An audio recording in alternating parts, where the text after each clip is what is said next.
Guys, well, now we move on to dosing with Desoxyn and methylphenidate. It's a little hard to find on the research, but there it goes. Immediate release, which is IR methylphenidate, and Desoxyn, which is methamphetamine, are both central nervous system stimulants.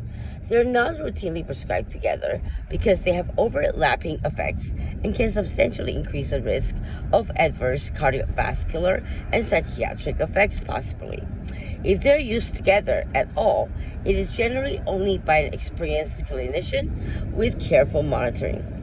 For ADHD, for approved dosing is starting around 5 milligrams once or twice daily. The dose may increase by 5 milligrams per week based on the response. The usual effective total daily dose is 20 to 25 milligrams per day.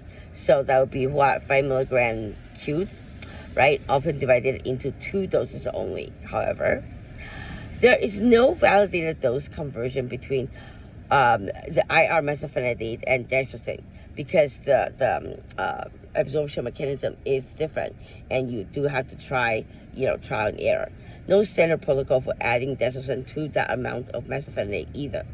If psychiatrists decide to use Desoxyn, they typically reduce the continuous of methylphenidate and titrate Desoxyn from a low dose, rather than adding it to an already high stimulant dose, like the methylphenidate I'm on. When a specialist considers switching someone from high-dose immediate release to Desoxyn for ADHD, the goal is to find the lowest effective dose, so I would say the baseline of a single stimulant, rather than maintaining 2 potent stimulants together and not be able to isolate each one to find out the exact stimulant effect. Clinical principles include research and diagnosis and current treatment.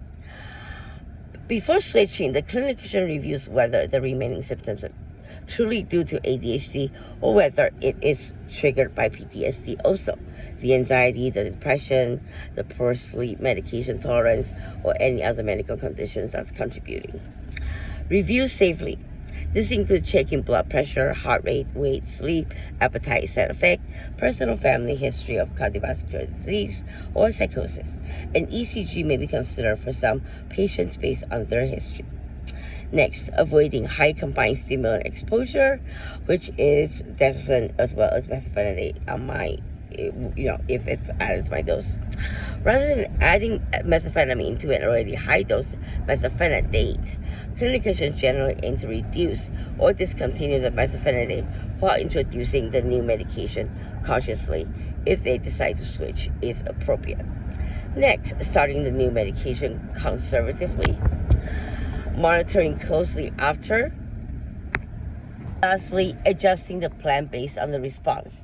If a new medication is ineffective or causes unacceptable side effects, the clinician may adjust the dose, switch to a different ADHD medication, or consider a non-stimulant as well as combined stimulant dosage. However, I stress the importance of CBT.